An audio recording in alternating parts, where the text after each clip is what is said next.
Assalamualaikum warahmatullahi wabarakatuh. Saya Yoga Jistratalah. Kali ini kita akan membahas struktur cangkang atau cell structure dari TWA Flight Center yang berada di Amerika Serikat.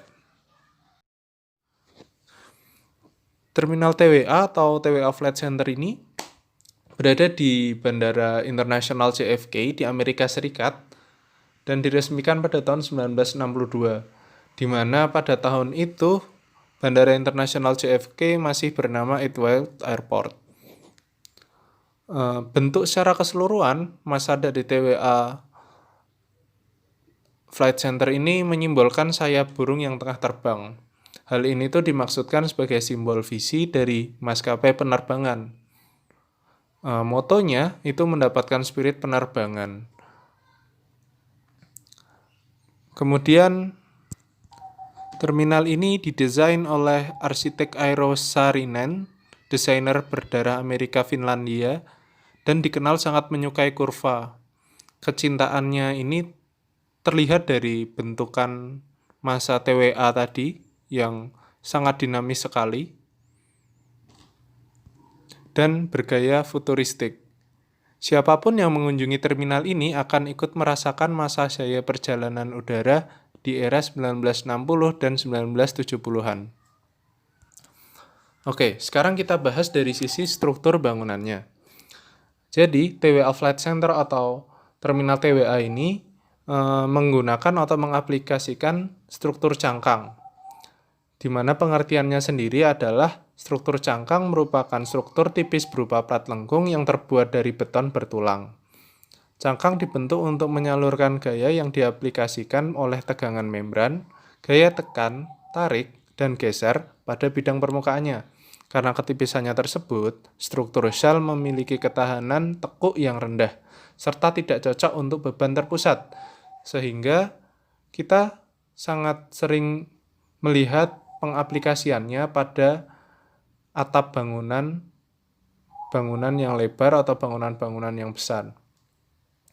Istilah sel digunakan untuk menggambarkan struktur yang mempunyai kekuatan dan kekakuan karena bentuknya yang tipis, natural, dan melengkung seperti cangkang telur, kerang, kura-kura, dan tengkorak manusia.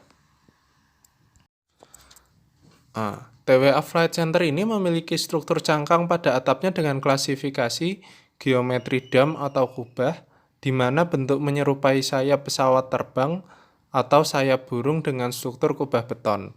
Struktur atap gedung ini merupakan modifikasi dari struktur sel kubah murni yang dibelah menjadi 4,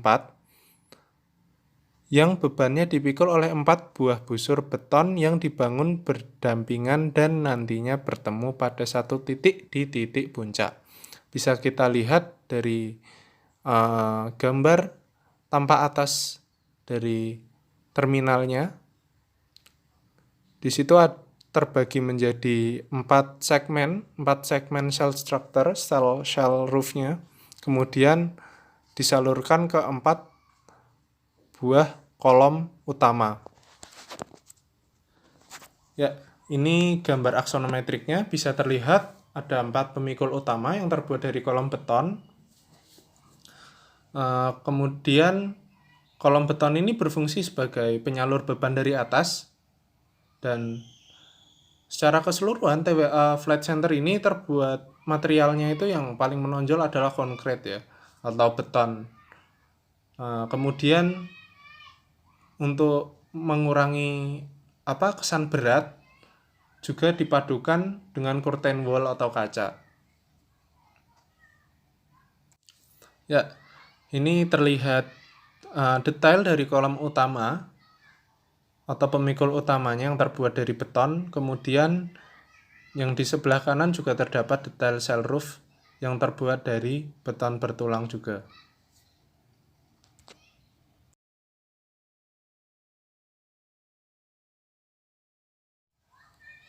Ya, ini merupakan penampakan dari kolom utamanya atau pemikul utama strukturnya, ada 4 buah. Dan desain secara keseluruhan, desainnya ini sangat dinamis dan menyatu dengan atap cangkangnya. Jadi bisa dilihat di situ bahwa keuntungan atau kelebihan dari shell structure ini salah satunya ya sangat mudah dibentuk dengan semau kita ya, dengan sesenang kita, dan sangat fleksibel, dinamis, bentukannya eh, tidak kaku, jauh dari kata kaku sama sekali, sehingga juga apa ya, elemen strukturnya itu tidak mengganggu visual, secara keseluruhan dari desain bangunannya.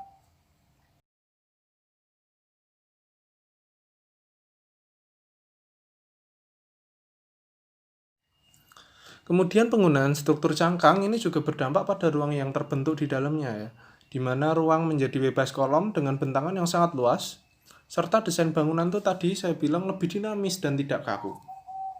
Bisa terlihat dari penampakan ruang yang terbentuk di TWA Flight Center ini. Ini bisa dilihat.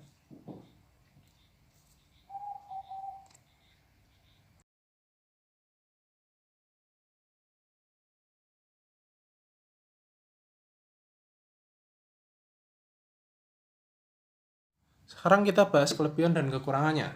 Kelebihan dari konstruksi atau struktur jenis ini itu pertama sangat ringan ya. Untuk bentangan 30 meter aja hanya dibutuhkan ketebalan sekitar 60 mm. Kemudian yang kedua, beban mati dapat mengurangi beban pondasi dan sistem penopangnya. Dan yang ketiga, mendapatkan keuntungan dari fakta bahwa bentuk yang melengkung dapat dibentangkan lebih panjang.